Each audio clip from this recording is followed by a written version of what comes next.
بولو بھائی ہو تو بول دو، ڈرتے کیوں؟ میں کوئی جنات ہوں؟ بولو بھائی جو سفر حج میں مرے وہ جنت ہے کہ نہیں ہے؟ علماء بھی یہی کہتے ہیں، بلکہ یہ بھی حدیث میں آیا ہے کہ جو سفر حج میں مرتا ہے اللہ تعالیٰ ہر سال اس کو اس طرح سے حج کا شرف دیتا ہے کہ اس کے ہم شکل ایک فرشتہ پیدا کرتا ہے اور وہ اس کی طرف سے ہر سال حج کرتا ہے اور حج کا ثواب اس کو ملتا ہے جو حج کے سفر میں مرا تھا۔ اتنی بڑی سعادت ہے، قیامت تک وہ حج کا ثواب پاتا رہے گا۔ لیکن اب سننا، بچوں کی صحیح تربیت نہ کرنے کا نتیجہ، بچوں کو دین نہ پڑھانے کا نتیجہ، بچوں کو دین نہ سمجھانے کا نتیجہ، میں پھر کہہ رہا ہوں، میں کوئی تقریر نہیں کر رہا ہوں، میں کوئی تقریر، یہ میرے دل کا درد، ویسے بھی میں تقریر کرتا نہیں، زیادہ تر کوشش یہ کرتا ہوں کہ اپنے دل کا درد آپ لوگوں کے دلوں کی دہلیز پر کنڈیل کر کے چلا جاؤں۔ آپ کی توجہ، شیخ عبدالحق محدث دہلوی فرماتے میں حج کو گیا۔ عبدالحق محدث دہلوی کو جانتے ہیں کون ہے؟ علم حدیث ہندوستان میں جس نے عام کیا ہے اس مرد قلندر کو شیخ عبدالحق محدث دہلوی۔ سبحان اللہ۔ اور اللہ تعالیٰ نے اس بندے خدا کو وہ مقام عطا کیا تھا کہ جب یہ دلی میں تلاوت کرتے تھے تو ان کی تلاوت سننے کے لیے اللہ کے مقرب بندے حاضر ہوا کرتے تھے۔ سبحان اللہ۔ بلکہ بعض واقعات میں تو یہ ہے کہ حضور علیہ الصلوۃ والتسلیم تک ان کی تلاوت کی محفل میں تشریف لاتے ہیں۔ ان کی حوصلہ افزائی کے لیے وہ ہستی ہے شیخ عبدالحق محدث دہلوی۔ وہ واقعات پڑھنے کا موقع نہیں، لیکن توجہ کریں، آپ حج کو گئے، صاحب کشف تھے۔ ہمارے اہل سنت میں کشف اور بھی دوسری جگہ بھی ہے کشف، لیکن دوسروں میں ہمیں فرق یہ ہے کہ ہم ہر اللہ والے کے لیے مانتے، چونکہ ہر اللہ والا ہمارا ہے۔ لیکن کچھ لوگوں کا حال یہ ہے کہ وہ صرف اپنے مولانا لوگ کے لیے مانتے، دوسروں کے لیے نہیں مانتے۔ اگر آپ اس کو پڑھنا چاہتے ہیں تو علامہ ارشد القادری کا زلزلہ نامی کتاب پڑھیں، آپ کو کتاب پڑھیں تو آپ کو پتہ چلے گا کہ وہ اپنوں کے لیے صرف مانتے ہیں اور دوسروں کے لیے۔ لیکن ہمارا حال یہ، اللہ جو تیرا ہے وہ ہمارا ہے، جو اللہ والا ہے وہ ہمارا ہے، بس یہی بات ہے۔ تو لوگ کہتے ہیں غیر اللہ کو نہ مانو، غیر اللہ کو نہ مانو، میں تو یہ بھی کہتا ہوں بالکل نہ مانو، غیر اللہ کو بالکل نہ مانو۔ تو کہا کہ ایک ہے اللہ، ایک ہے غیر اللہ۔ میں نے کہا نہیں، تم صحیح نہیں کہہ رہے، ایک ہے اللہ، ایک ہے اہل اللہ اور ایک ہے غیر اللہ۔ یہ تین درجے جب تک آپ بیان نہیں کرو گے تو آپ بات سچی نہیں کر سکتے۔ جو اللہ کے دشمن ہے وہ غیر اللہ ہے، اللہ اللہ ہے اور دونوں کے بیچ میں ہے اہل اللہ۔ تو ہم اللہ سے کہتے ہیں اللہ ہم بھی غیر اللہ کو نہیں مانتے، لیکن تجھے بھی مانتے ہیں، اور جو اہل اللہ ہے جو تیرے والے ان کو بھی مانتے ہیں، سبحان اللہ، بے شک ان کو ہی مانتے۔ بہرحال تو شیخ صاحب حج کو گئے، صاحب کشف تھے۔ صاحب کشف کا مطلب یہ کہ یہ دو آنکھوں کے سوا اللہ تعالیٰ جو اس کا دوست ہو جاتا ہے اس کو تیسری آنکھ دیتا ہے، وہ ہے آنکھ دل کی آنکھ۔ تو وہ دلوں کے حالات جانتے، وہ قبروں کے حالات جانتے۔ آپ کہیں کیسے جان لیتا؟ کوئی حدیث ہے؟ میں نے کہا بالکل ہے۔ اگر آپ کی توجہ، آپ بے چین نہیں ہو رہے تو میں حدیث پڑھوں حدیث، مشہور حدیث ہے، مشہور حدیث ہے۔ دیکھو بخاری شریف کی، حضور علیہ السلام ایک سفر میں جا رہے ہیں، حضور بیٹھے ہوئے کھچر پر، کھچر سمجھتے ہیں؟ کھچر پر، کھچر بھدکنے لگا اور حضور کے ساتھ صحابہ بھی تھے۔ توجہ آپ کی، یہی ہے اشارت النص کی برکت۔ یہ تھوڑی مشکل ہے، علمی بات ہے، لیکن آپ جب اس کی ڈیپ میں جائیں گے تو پتہ چلے گا اشارت النص کا کیا مطلب۔ کوئی بات بولی جاتی ہے تو ایک ہوتا ہے اس کا واضح صاف مفہوم، اور ایک ہوتا ہے اس بات سے جو اشارہ نکلتا ہے اس کو علماء علم کی زبان میں کہتے ہیں اشارت النص، ٹھیک ہے۔ اب حضور کھچر پہ جا رہے ہیں اور قبروں کے قریب جا کر کھچر بھدکنے لگا، اور حضور علیہ السلام اکیلے تو تھے نہیں، صحابہ ساتھ میں تھے۔ صحابہ کی سواریاں نہیں بھدکی، حضور کی سواری بھدکی۔ کیوں بھدکی؟ صحابہ کی نہیں بھدکی، یہ اشارت النص کی بات ہے۔ کس کی بھدکی؟ صرف حضور کی۔ اور حضور جب سواری بھدکی تو حضور نیچے اترے اور فرمایا یہ کھچر اس لیے بھدک رہا ہے کہ یہ قبر والوں پہ عذاب ہو رہا ہے۔ پتا چلا حضور جس جانور پہ بیٹھ جائے، حضور جس جانور پہ بیٹھ جائے اللہ اس کی دعوت دے دیتا ہے کہ قبر میں کیا ہو رہا ہے اس جانور کو بھی پتا. سبحان اللہ سبحان اللہ ارے ماشاء جس اللہ. میں بیٹھ جائیں اس جانور کی یہ شان ہے تو اس بیٹھنے والے کی نگاہوں کی شان کا عالم ہے. اور کوئی غیب کیا تم سے نہا ہو بھلا جب نہ خدا ہی چھپا تم پہ کروڑوں. بدکا تو حضور ہی کا ماننا پڑے گا نا کہ اس میں بھی کچھ ہے کیونکہ اس پہ حضور بیٹھے. ہائے ہائے بیٹھنے کی یہ شان ہے, بیٹھنے والے کی کیا شان. تو اللہ تعالیٰ تیسری آنکھ دیتا ہے کس کو؟ اللہ والوں کو جو کشف کے ذریعے سے جان لے. اسی لیے اللہ کے رسول فرماتے ہیں اتقوا بفراست المؤمن فإنه ينظر بنور اللہ تعالی. مومن کی تیسری آنکھ کے دیکھنے سے بچو. فراست کہا لیکن میں اس کو سمجھانے کے لیے اردو کا مکمل لباس پہنا کر کے پیش کر رہا ہوں کہ مومن کی تیسری آنکھ کے دیکھنے سے بچو. کیوں؟ اس لیے کہ وہ اللہ کے نور سے دیکھتا ہے. سبحان اللہ سبحان وہ اللہ بے اپنی شک. آنکھ سے دیکھتا ہے وہ اللہ کے. حالانکہ تیری آنکھ بھی اللہ کے نور کی خیرات ہے لیکن وہ خصوصی معیت خدا کی جلوہ گری وہاں ہوتی ہے. تو بہرحال تو صاحب کشف تھے شیخ صاحب فرماتے میں حج کو گیا. حج کو جانے کے بعد میرے دل میں خیال آیا کہ جنت المعلا مطلب مکے کا قبرستان, اس کو کیا کہتے ہیں؟ جنت المعلا. میں نے سوچا کہ جنت المعلا کے مرحومین کی قبر پہ جا کے فاتحہ پڑھ لوں اور فاتحہ پڑھ کے نکل آؤں. کتنے نیک لوگ ہیں وہ جو کعبے کے پڑوس میں لیٹے ہوئے ہیں, خدا کے گھر کے پڑوس میں لیٹے ہوئے. جب میں گیا تو میں نے وہاں جا کر کے قبروں پہ فاتحہ پڑھی. میرے دل میں خیال آیا عبدالحق تجھے اللہ نے صاحب کشف بنایا تو ذرا قبروں کے احوال کو دیکھ لے, جھانک تو لے کہ قبروں میں کیا ہو رہا ہے. تو کسی کی قبر جنت کے باغوں میں سے باغ تھی, کسی کی قبر کے درجات میں الگ الگ بلندیاں تھی. میں سب کو دیکھتا رہا اور کشف کی حالت میں دیکھتے میں آگے بڑھا تو کیا دیکھا؟ ایک بندہ ہے جو غمگین ہے قبر میں. غمگین ہے کہاں؟ کعبے کے پڑوس میں. کعبے کے پڑوس میں وہاں کوئی غمگین نہیں رہتا. ومن دخلوا کان آمنا, وہاں تو جو داخل ہو کے امن میں آ گیا. لیکن حالانکہ وہ حدود حرم میں یہ نہیں کہہ رہا کہ عذاب ہو رہا تھا, حرم میں اس لیے عذاب نہیں ہو رہا تھا لیکن غمگین ضرور تھا. شیخ صاحب کہتے ہیں مجھے اس پہ رحم آیا. میں نے سوچا پوچھ تو لوں کشف میں کہ غمگین کیوں ہے, ہو سکتا ہے میں کام آ سکوں. آپ کہیں گے کیا مردے کے بھی ہم کام آ سکتے ہیں؟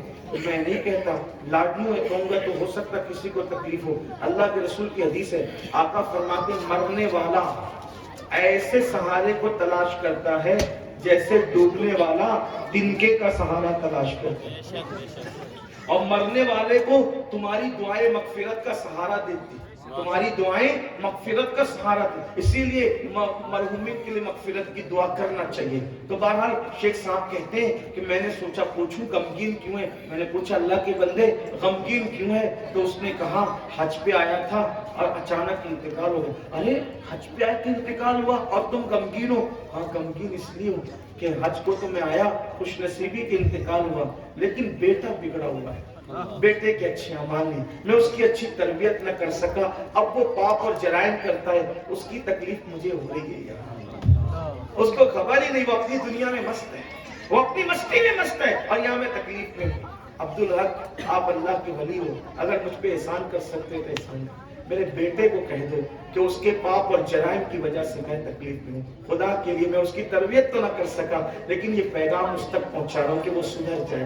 جب تک وہ نہیں سدھرتا میری وہ نیکیوں کی برکتیں مکمل مجھے نصیب نہیں ہوتی. میں حج کے موقع پہ مرا ہوں لیکن اس کے باوجود بھی غمگین اس کے جرائم کی وجہ سے. شیخ صاحب کہتے ہیں میں نے حج مکمل کیا اور بتائے ہوئے ایڈریس کے مطابق جب میں وہاں پہنچا تو میں نے پوچھا کہ بھائی تم فلاں کا پتہ جانتے ہو؟ کہا وہ تو میرے باپ تھے, انتقال ہو گیا. کا سفر حج میں کہا آپ کیسے جانتے ہیں؟ کہا میں حج کو گیا تھا اور سارا واقعہ میں نے بتایا. کہا تیرا باپ غمگین ہے تیرے جرائم کی وجہ سے, تیرے گناہوں کی وجہ سے.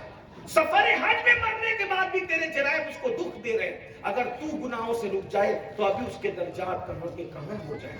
تو کہا اگر میرے گناہ سے میرے باپ کی تک کو تکلیف ہے آپ گواہ ہیں, میں ابھی توبہ کرتا ہوں. اس نے توبہ کی اور توبہ کرنے کے بعد پھر کہا حضرت آپ اتنا بڑا احسان مجھ پہ میرے باپ پہ کیا، ایسے تو جانے نہیں دوں گا، میرے گھر قیام کریں۔ روکا، عزت سے روکا، اور روکنے کے بعد اسی رات شیخ صاحب نے بھی خواب دیکھا اور اس بیٹے نے بھی خواب دیکھا، کہہ رہے تھے اللہ تمہیں جزائے خیر دے۔ بیٹے نے توبہ کیا کر لی، قبر جنت کے باغوں میں سے باغ بنا دیا۔ یہاں آخری بات یہ کہنا چاہتا ہوں، باپ اگر سفر حج میں مر جائے تو بیٹے کے گناہ حرم کے قبرستان میں باپ کو دکھی کر سکتے ہیں۔ تو رات کی تاریکیوں میں گندی فلمیں دیکھنے والوں، کم از کم نہیں کسی کا خیال ہے تو اپنے باپ اور اپنی ماں کا تو خیال۔ نمازوں کو ترک کر کے مسجدوں کو ویران کرنے والوں، نہیں کسی کا خیال ہے تو اپنے وہ ماں باپ کا خیال کرو جو قبروں میں چلے گئے۔ جس ماں نے 2 سال تک کی اپنا خون جگر پلا کر کے دودھ ہمارے منہ میں منتقل کیا، جس باپ نے اپنا پورا شباب ہماری خاطر قربان کر دیا، کیا یہ خیال نہیں کرتے کہ ہمارے جرائم اور پاپ ہمارے ماں باپ کو تکلیف کا سبب نہ بن جائے؟ وہ تو حرم کا ماں دکھی کر دیا گیا، ارے یہاں تو عذاب کی شکل بن جائیں گے ہمارے جرائم۔ اگر اپنے ماں باپ سے پیار ہے تو اپنے ماں باپ کی خاطر گناہ چھوڑ دو۔ حجام کی کرسیوں پہ بیٹھ کر کے داڑیاں منڈا کر مشرک اور یہود و نصارہ کی طرح چہرے بنانے والوں، نبی اور خدا کے دشمنوں کی طرح چہرے بنانے والوں، کبھی خیال نہ آیا یہ وسترا میرے چہرے پہ چلتا ہے تو میرے ماں باپ پر کیا چلتا ہوگا ادھر قبر کے اندر؟ انہوں نے تربیت نہیں کی، ان کی کمی تھی، لیکن ہم تو سدھر جائیں، ہم تو نیک بن جائیں تاکہ ہماری نیکیاں ہمارے ماں باپ کو کام آئیں۔ تو 2 باتوں میں سے ایک بات تو یہ، سدھر جاؤ کہ تاکہ مرے ہوئے باپ ماں باپ کو دکھ نہ ہو، تکلیف نہ ہو، اور اپنی اولاد کو سدھار کر مرو، اپنی اولاد کو سدھار کر مرو تاکہ مرنے کے بعد ہمیں پچھتانا نہ پڑے۔ سب بناؤ، پہلے دیندار بنو، اپنے بچوں کی تربیت خود کرو، یہ نہیں کہ کسی کے حوالے کر دیا۔ بچوں کو عادت ڈالو۔ دیکھو تربیت کے کچھ مراحل ہیں، بہنیں موجود ہے، 2-3 منٹ آپ کا اور لوں گا۔ بچوں کو کھانا کھلائیں، الگ نہ کھلائیں، اپنے ساتھ بٹھا، ان کو کھانے کا طریقہ سکھائیں۔ بیٹا بسم اللہ پڑھ کے کھاؤ، کھانے کے بعد الحمدللہ کہو، اس طرح بیٹھو، چھوٹا لقمہ لو، کم کھایا کرو، اس طریقے کی بات۔ بچے کہیں گے امی تیز لگ رہا ہے، ابو تیز لگ رہا ہے، پھر تربیت۔ جب تیز لگے تو بولا نہیں جاتا، کیونکہ کھانے میں عیب نکالنا جائز نہیں۔ جتنا کھانا کھائے کھا لو، اگر کچھ اس میں عیب ہے، نمک زیادہ ہے، مرچ زیادہ ہے، جتنا لگے کھا لو، چپ چاپ اٹھ جاؤ۔ جو کھانے میں عیب نکالتا ہے اللہ کی رحمت اس سے روٹ جائے۔ روٹی سے ہاتھ مت پوچھو۔ میں کچھ دیکھتا ہوں کچھ صوبے والوں کو ہندوستان میں، پہلے تو لوگ ہاتھ دھوئے بغیر ہی بیٹھ جاتے ہیں، بہت سے لوگ ہاتھ دھوئے بغیر بیٹھتے ہیں۔ آپ کے راجستھان میں بھی میں زیادہ تر دیکھتا ہوں کہ لوگ ہاتھ دھوئے بغیر ہی کھاتے، بلکہ کھانا لا کر کے رکھ دیتے تو پھر بولو ہاتھ دھونے لاؤ تو پھر تولا تو دو بھاگ کر کے پھر لاتے ہیں۔ زیادہ تر لوگ ہاتھ دھوئے بغیر نہ کھاؤ۔ کیا ہوگا ہاتھ دھونے سے؟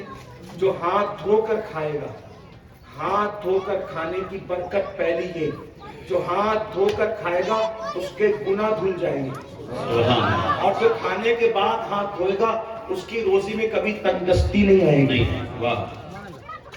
ہاتھ کھانے سے پہلے دھو تو گناہ چلے جائیں، اور کھانے کے بعد دھو تو مال آئے، اور پھر اس کے بعد ہاتھ دھو کر چہرے پہ مل لو تو چہرہ بھی نورانی ہو جائے گا، اور اللہ تعالیٰ تم پر مال کی کشادگی فرمائے گا۔ چھوٹی چھوٹی باتیں لیکن ہے سیکھنے کی، یہ اپنے بچوں کو سکھاؤ۔ اس کے بعد بیٹے کپڑا پہنو تو پہلے سیدھا ہاتھ ڈالو، پھر الٹا ہاتھ ڈالو، بسم اللہ پڑھ کے پہنو۔ سوتے وقت بستر جھٹکو، بستر صاف کر کے بستر پہ جاؤ۔ استنجا کرو بیٹا تو بیٹھ کے کرو۔ کھانا کھاؤ، کھانے سے پہلے نمک چکھو، کھانا کھانے کے بعد نمک چکھو۔ کیا ہوگا؟ میرے آقا علیہ السلام نے حضرت ابو ہریرہ سے کہا تھا، ابو ہریرہ کھانے سے پہلے اور کھانے کے بعد اگر نمک چکھے گا تو اللہ تجھے 70 بیماریوں سے محفوظ رکھے گا۔ اس طرح کی تربیت کرو۔ جو بیٹیاں ہیں آپ کے گھر کی بیٹیاں، ان کو بچپنے سے جینس اور ٹی شرٹ بچپنے سے مت دیں۔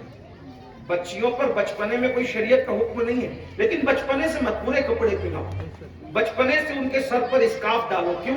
اس لیے کہ بچپن سے جب عادت پڑے گی تو جوان ہو کر وہ کبھی آدھی آستین کے کپڑے نہیں پہنے گی، جوان ہو کر وہ کبھی پتلے کپڑے نہیں۔ تربیت کا وقت جوان کے بعد ہی، سمجھداری کے بعد ہی، بچپنے سے.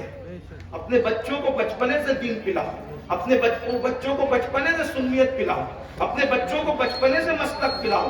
تو بچپنے کی جو چیز ہوتی ہے وہ آگے پروان چڑھتی ہے. تربیت کرنا آپ کی ذمہ داری ہے. لیکن بہت افسوس سے کہنا پڑتا ہے، پہلے ماں باپ مر جاتے تھے تو بچے یتیم ہوتے تھے.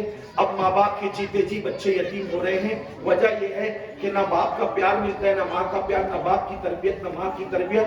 باپ آتا ہے گھر میں، موبائل لے کر بیٹھ جاتا ہے. ماں گھر میں کھانا پکا کر فارغ ہوتی ہے، وہ ٹی وی کا منہ پکڑ کر بیٹھ جاتی ہے. بچوں کی تربیت کون کرے گا؟ تربیت کے بغیر کوئی چارہ نہیں. اور ایک بات یہی بتا دوں، لیکن تربیت کرنے کے بعد بھی ایک اور مرحلہ باقی رہتا ہے، بہت بڑا مرحلہ. کیا؟ تربیت پوری کرو لیکن ہاتھ اٹھا کر تنہائی میں دعا کرو، اللہ میں نے اپنا کام کر دیا لیکن میں سدھار نہیں سکتا. کیوں؟ من یهده اللہ فلا مضل لہ ومن یضلل فلا ہادی لہ. اللہ جس سے ہدایت دے اسے کوئی گمراہ نہیں کر سکتا، اور اللہ جس سے گمراہ کرے اسے کوئی ہدایت نہیں دے سکتا. تو اللہ سے دعا کرو، اللہ میرے بچے کو تو سدھار. یہ دعا ہونا چاہیے. کیوں؟ نبی کی دعا ہے، ربی جعلنی مقیم الصلاۃ ومن ذریتی. اللہ مجھے نماز قائم کرنے والا بنا اور میری اولاد کو نماز قائم کرنے والا بنا. آپ سے پوچھتا ہوں، کیا نوح علیہ السلام نے بیٹے کی تربیت نہ کی ہوگی؟ کوئی کمی رکھی تھی بیٹے کی تربیت؟ تربیت کی، لیکن پھر بھی بیٹا بگڑا کہ نہیں بگڑا؟ کیوں؟ اس لیے تربیت بھی کرو اور ساتھ ساتھ اللہ کو سونپو، دعا بھی کرو. اگر دعا کرو گے انشاءاللہ دعا کی برکت سے آپ کی اولاد سدھر جائے گی. بلکہ کہو جہاں پر تربیت ناکام ہو جاتی ہے وہاں دعائیں ماں باپ کی کام کرتی ہے. کیونکہ میرے آقا نے فرمایا باپ کی دعا اولاد کے حق میں ایسی ہے جیسے مجھ محمد کی دعا میری امت کے لیے ہوا. اس لیے اپنی اولاد کو سنوارو. اللہ کرے ہم سب کی اولاد نیک بنے، پرہیزگار بنے، دیندار بنے. اور اولاد کو نیک بنانے کا سب سے بڑا ذریعہ دین پڑھانا ہے. مدرسوں میں بھیجتے ہیں، مکتبوں میں بھیجتے ہیں، اس کی طرف توجہ. السلام علیکم.